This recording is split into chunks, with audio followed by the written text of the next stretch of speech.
Oh, goodness. I'm sorry. I didn't see you there. I was having a bad dream that Indiana basketball was in the top four for a big time high school recruit and he picked VCU. That didn't happen, right?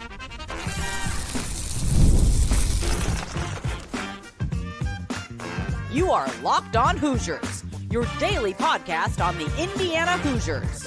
Part of the Locked On Podcast Network, your team every day.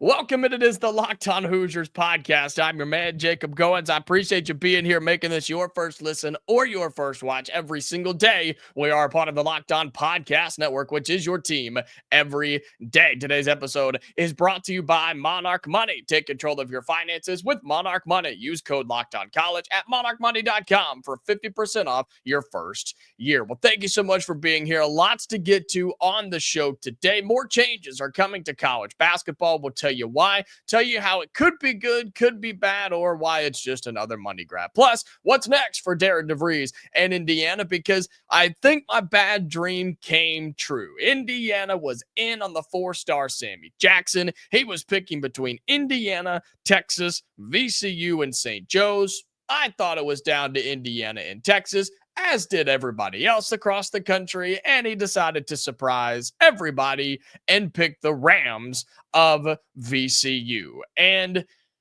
look, there's a lot of ways to go with this, right? There's a lot of different feelings here. There's a lot of emotions here, and there's a lot of Indiana fans who are very, very upset with this result. And I want to start by saying, by the time the commitment rolled around, I had made up my mind that he was not coming to Indiana. And if you watched and listened to the show yesterday, I alluded to it quite a bit that I didn't feel that Indiana was going to win this battle. I just didn't think we were going to lose him to VCU. I thought he was going to Texas with his relationships with Sean Miller and that entire coaching staff. Heck, taking his official visit early this week on Monday and then making his decision on Wednesday. It was just like, it's a no-brainer, right? I mean, this is all signs are pointing towards him going to Texas, and then boom, VCU comes in last second, and he just really likes the program there. He just really likes the coaching staff there, right? I mean, he just really wants to play at VCU. Okay, well, I'm happy for the kid. I am. VCU is a place that I think basketball is better when VCU is better, and he's going to be a really, really good player at VCU. So congratulations to Sammy Jackson. I hate that he didn't end up at Indiana, but he's going to be a great player at VCU. But I've seen a lot of Indiana fans slip back into the old mindset, and I asked you not to, but I've seen people do it anyway. Well, we missed out on another recruit. Here we go again. Another third place finish, another second place finish. Well, it's always fun to be at the table, but we never get fed, right? I mean, I've seen so many people fall back into that way of thinking, and I understand. I get it. It sucks. It does. It hurts. It's terrible. It's not any fun to be on this side of it, and we've been on this side of it for quite some time now, where we get big-time recruits, we get in the door, we get in their list, we're in their top fours or their top threes or whatever the case may be. We feel confident, we convince ourselves it's going to happen, and then it just doesn't, right? We've been here before. How many times? I mean, your fingers and toes aren't even enough to count the amount of times it's happened to us in the past several years. But this is a different situation, folks. I'm telling you not to think this way yet. This was the very first recruit that Indiana has lost on since Darian DeVries has stepped in to be the new head coach. Now, we've gone after a ton of kids, and we're going to talk about more of those here in just a little bit, but this was the first recruiting battle, the first kid that's actually made a commitment somewhere that Indiana was a part of. You're 0-1. That's not bad. It's okay. You can start 0-1 and still come back and have a good winning percentage. It is okay, right? You jumped in on Sammy Jackson late. You were climbing an uphill battle regardless, and you had several things going against you. And look, I don't know what his NIL evaluation was. I'm sure it was pretty steep, and I'm sure somebody was willing to pay it. And I'm not saying that that's what happened here. I'm just saying that you jumped in on a kid late. He already built relationships everywhere else. I think he enjoyed his time at Indiana. I think he probably liked Indiana and probably liked Darian DeVries and the staff and the campus and the program. But VCU just offered something that he couldn't refuse. And it happens, man. That's just how recruiting goes. But this is not a situation for us to say Darian DeVries can't recruit. What a bad hire. He sucks. This is not it. What a loser, right? I mean, this is not going to happen. This is not the time to have that conversation. Okay. If we go and miss out on every single player that we go after and we have one player in a recruiting class again and things like that, maybe then it's time to start panicking. But I also want to address something too. I've seen people, and I don't know if this is a defense mechanism similar to that of, well, here we go again, right? Indiana misses out again. I don't know if this line of thinking is a defense mechanism alongside that. But I've seen people start to get into this crazy mindset and idea that they're not excited about four-star players. When did we decide that four-star players aren't good? When did someone sit down and make the proclamation that a four-star basketball player isn't good enough for IU? Let's sit back and think about this for a second. You're really turning down a four-star player? I've seen people all over the internet, whether it's on my channel or on X or wherever, talking about, well, he was just a four-star. Doesn't get me excited. He's a four-star. I don't really care. They've talked about Prince Alexander Moody about that way too, who we're going to talk about in just a little bit. Folks, that's a bad way to think. That is a bad mindset. That's an unhealthy mindset, really. You're telling me that for a guy like Prince Alexander Moody or for a guy like Sammy Jackson, who's a top 70 ranked player in the country, that's not good enough for you? That's not good enough to play in Bloomington? Come on. We can't go there, right? We're not actually going to that level of delusion, right? I understand you want the biggest and the best 5 stars. You want the top 20 players. You want the mega 5 stars. You want all of that. I get it. I do. But folks, we're not there yet. We're not. We've got to rebuild a reputation at IU. We've got to win some games at IU. We have to remind people that we are Indiana basketball, and we have to get back to the level of the Dukes, Kansas, Kentucky's. We have to get there and earn our respect again. They're not giving it to us anymore. They're not. We have to go and take it back. And by no means are we in a position, and by we, I mean Darian DeVries and this basketball program, no way are we in a position to say, well, I mean, you're only ranked 65th in the country, and you're really not even a 5-star. So, yeah, we don't really want you. So if you want to pick somewhere else like VCU, that's fine. Like, come on. We can't be there. We're not. We're better than that. Sammy Jackson's a really good player. Prince Alexander Moody is a really good player. And there's a ton of good players out there that Indiana is trying to recruit for the 2026 class and for the 2027 class. I'm telling you not to panic. I'm telling you it's okay. And I'm telling you not to be picky when it comes to your high school recruits. 4 and 5 stars get it done at this level. And that's what Indiana's going after. Unfortunately, you missed out on your first one with Sammy Jackson as he does decide to go to VCU. All right, coming up here on Locked On Hoosiers, we'll talk about some of those guys that Indiana needs to be going after. Who's next for Darian DeVries and his staff? We'll talk about that next here on the Locked On Hoosiers podcast. Today's episode of Locked On Hoosiers is brought to you by Monarch Money. Ever wish managing your money felt easier? With Monarch Money, it can. Whether you're growing your savings or planning a big purchase, Monarch puts you in the driver's seat. It's like having your own personal CFO, giving you full visibility and control over your finances. Monarch Money is more than just a budgeting app. It's a complete financial command center. You can track all your accounts, investments, and spending in one place. So, in addition to managing your money, you're also going to build some wealth. With everything in one app, It really does make it so simple, so easy to use, and easy to keep track, right?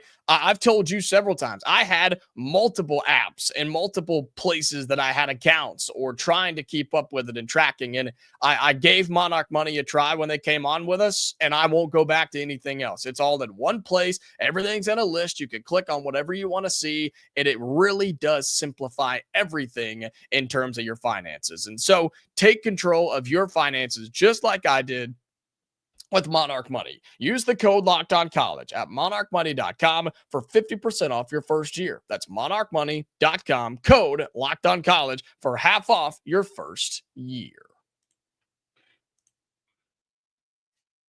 All right, welcome back into Locked On Hoosiers. Appreciate you being here again, making this your go-to spot for all things Indiana athletics. And so when you miss out on a big recruit like Sammy Jackson, like Indiana has done a lot recently, the question always is, all right, whatever, who's next, right? Who is next on the recruiting trail, on the path, on the list for this Indiana basketball team? And the obvious answer right now is Prince Alexander Moody. He's the kid who did drop in the rankings a little bit, sitting around 125 in the rankings, but he is a 4-star, but he's a very good 4-star, and I still cannot figure out why he has dropped in the rankings. I don't know when they'll update these again, talking on 3, 247, whatever the case may be.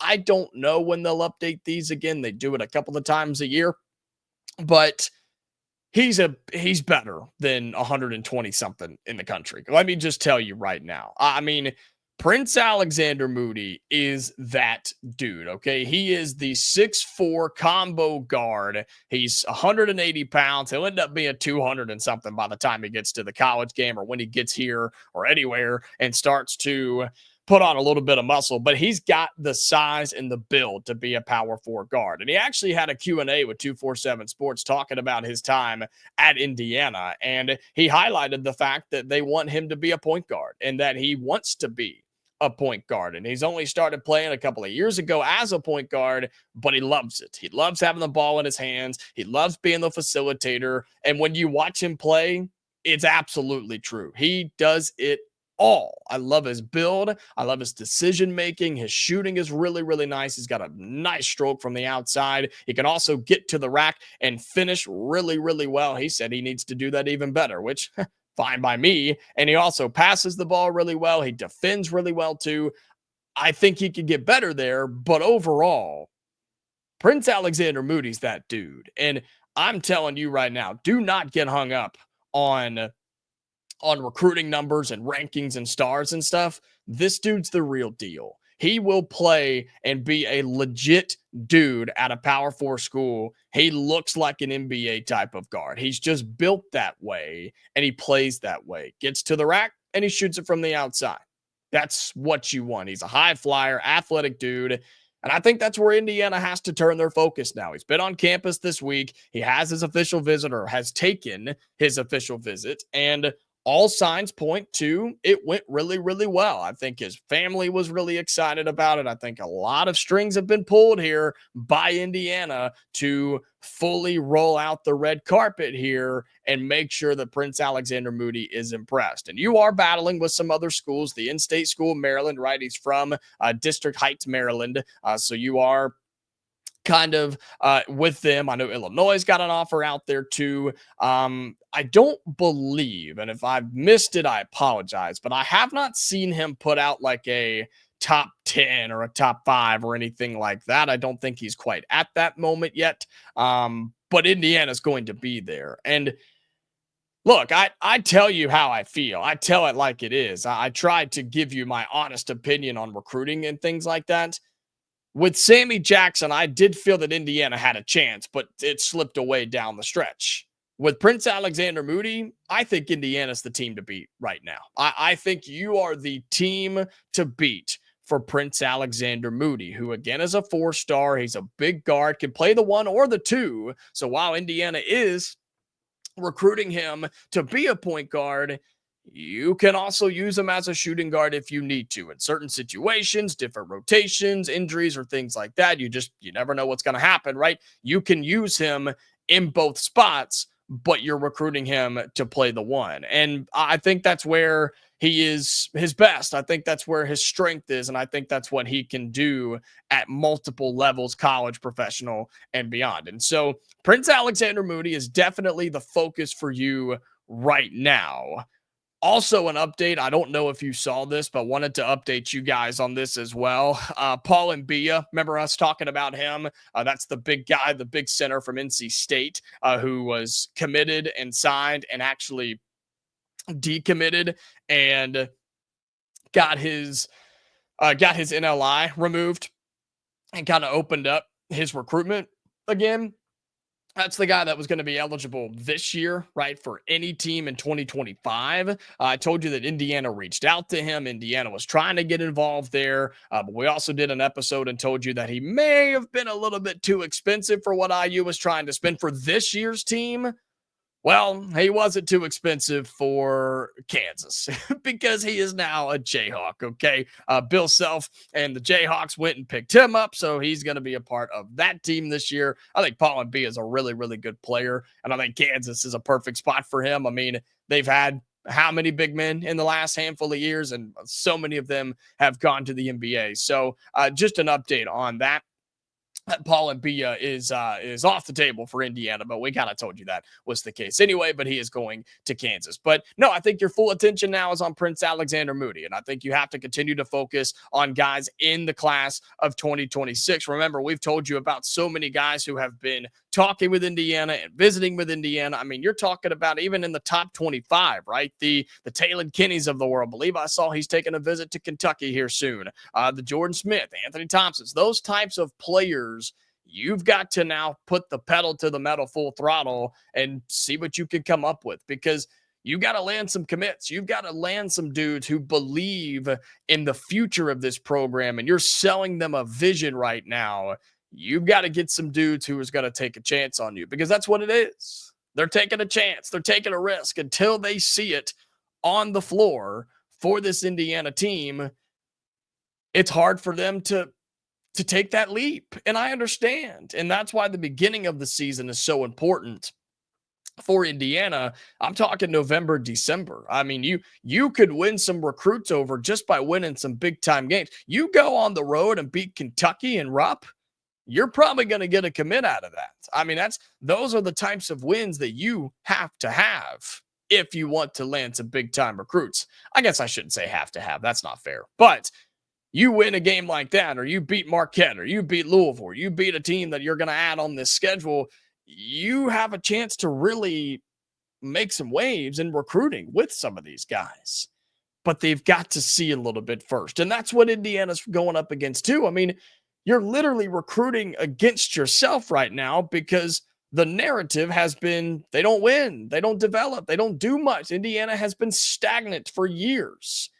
That's what Darian DeVries and this staff are having to go up against right now, is all of that negative energy that has been put towards Indiana for the last several years. And so you almost get to a point where you can only sell the vision and future so much. They just want to see it on the floor. And so that's what you hope to see in 2025 and 2026 for Indiana, but you miss out on Sammy Jackson, and now you turn your attention to Prince Alexander Moody, a handful of those guys in the top 25, and you just kind of see what you can get from there, and hopefully you pick up one, and you pick up a whole lot more via the domino effect.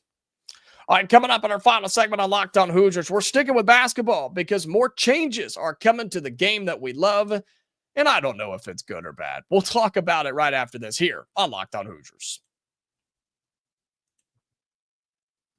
Today's episode of Locked On Hoosiers is brought to you by Rugiet. Guys, you've probably heard of Viagra or Cialis. Maybe you've even tried them. But if you're looking for something beyond the usual pill, it's time to meet Rugiet Ready. Rugiet Ready is a next-gen prescription treatment designed to amplify arousal in the brain and boost blood flow, okay? Unlike the usual pills that can take hours, Rugiet's 3-in-1 formula dissolves under your tongue and kicks in fast, on average in 15 minutes. Effects can last up to 36 hours, so you can stay confident and in control when the moment is right. Look, everything is online with these guys, okay? Rugiet connects you to a board certified doctor and ships your treatment discreetly to your door so you don't have to go in. You don't have to worry about any of that. Nobody's going to know. Nobody's going to see. You don't have to worry about it. You can order comfortably, talk to somebody, and get what you need. Okay. Head to rugiet.com/lockedoncollege and use code lockedoncollege to get 15% off today. That's Rugiet, RUGIET.com/lockedoncollege and use the promo code lockedoncollege for 15% off. Individual results may vary with prescription treatment. Compounded drugs are permitted to be prescribed under federal law, but are not FDA approved and do not undergo FDA safety, effectiveness, or manufacturing review. Please visit Rugiet website for full safety information. All right, final segment here on Locked On Hoosiers. Again, thank you so much for being here. Really do appreciate you making this your go-to spot for all things Indiana athletics. And if you're listening on audio, make sure that you are following us if you can. You have those notifications turned on and send it to somebody that doesn't already listen to Locked On Hoosiers. If you're on Spotify or Amazon, Apple, I don't care. Just copy the link, right? There'll be a button somewhere to do that. Copy the link, send it to somebody that's an Indiana fan that doesn't listen to us every day. That way you guys can talk about it on the bus or in the office or at the gym or whatever, right? So make sure that they are listening to this every single day. And then if you are watching on the YouTube side of things, you know the three-step process here. Hit that thumbs up and like button. Tells me, tells YouTube, tells my bosses that you like what we got going on here. Also leave your thoughts in the YouTube comments down below. Sammy Jackson picking VCU.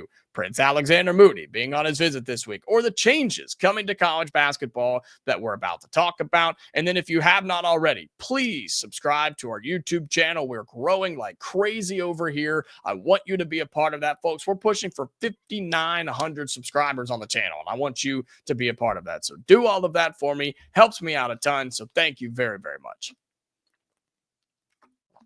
All right, so our final segment on the show today, we've previewed it a little bit, the fact that more changes are coming to college basketball. And if you remember, we've talked about some of the changes that have already been approved that are going to be implemented, right? The coach's challenge, under 2 minutes and things like that, where you can challenge, you have to have a timeout in the men's game, but you can use a challenge for out of bounds calls or player in the restricted area and flagrants and things like that. And so I think the coach's challenge is really exciting. I think it's something that could help speed up the game because, again, the way that I read the rule was on out of bounds calls, anything outside of 2 minutes, the officials are not supposed to go to the monitor and review it themselves. If you want them to look at it, you've got to use a challenge. But as I said, in the men's game, you have to have a timeout and a challenge for you to be able to do that because, of course, you lose your challenge and then you lose your timeout as well. And so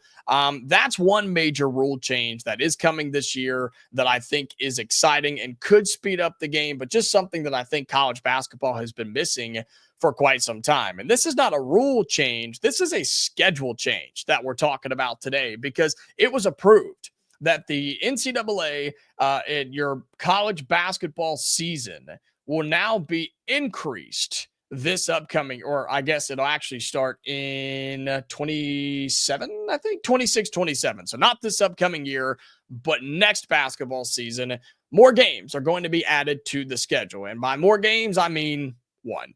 We're going from 31 games to 32 games in the regular season. And you may listen to that and say, okay, why? Or that's not that bad. That's really not anything too crazy to get worked up about. And honestly, I kind of agree. I mean, it's cool. It's fine. It's no major thing. They didn't go from 31 to 35 or 31 to 38 or anything like that. They simply added one more game. And CBS Sports wrote a pretty good article kind of explaining all of this and talking about all of this. And basically what it does is gives teams the opportunity and really encourages teams like Indiana to add on another big name team to your schedule, adding on another Kentucky, another Louisville, another Marquette, right? The teams that we're playing this year, it's encouraging you to add on another one of those big name games that can be promoted and things like that. And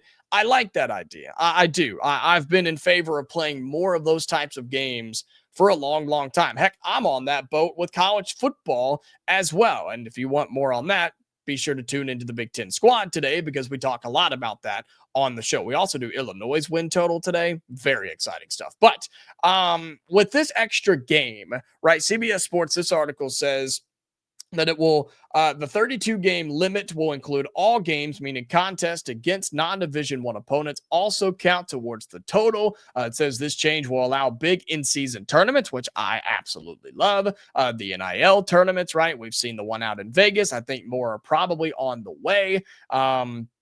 And so by going to the 32 game model, this will ease restrictions and allow more opportunity for programs to schedule as needed with the potential for more high profile matchups in the regular season. So kind of what I was saying.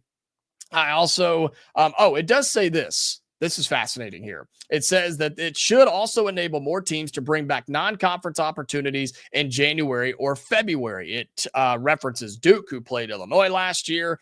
They're going to play again. Looks like Duke's going to play Michigan in February of this upcoming season. So I like that too. I think it's okay to take a break in conference play and go and play somebody else. It is kind of weird. It does break it up a little bit. It reminds me of what the SEC Big 12 Challenge used to be in college basketball, where they would play, I think the end of January is when they would do that, where it would be a random Saturday in the middle of conference play, and the SEC and Big 12 just kind of said, hey, we're gonna pause our conference schedules and we're gonna clash and play together. I think that's awesome. I think that's really, really cool. And so you're going from 31 games to 32 games. This will be implemented not this upcoming season, but the next season. And so my hope for IU is that we do take advantage of this. We add that game or we look at that game as a chance to play another big time program. Don't add some mid-major team that we're going to beat by 20. Don't add that. Go out and get somebody. Go out and schedule people, because we've seen it in the NCAA tournament. You get rewarded long-term by playing a tougher schedule with the eyes of the committee, but I also think just being battle-tested too. You are a better team when you play better teams. Crazy idea, I know, but it seems like some folks can't figure that out. And so with this addition of a game, hopefully Indiana is able to add some really neat games and some more cool opportunities in non-conference play, whether that's in November or December or picking one up in January or February. I like this. It's only one game. It's not that big of a deal. And I think it could be beneficial for Indiana and a lot of other programs across the country. All right, that's going to do it for today's episode of Locked On Hoosiers. Again, thank you so much for being here. We're having a lot of fun, and I know recruiting isn't going the way we want it to, but it's going to turn around. I'm telling you, it's absolutely going to happen, okay? And so we appreciate you being here. Again, make sure that you like the video, comment down below, subscribe to the channel, follow us on your audio platforms as well. And until next time, Hoosier fans, stay safe, and I'll talk to you later.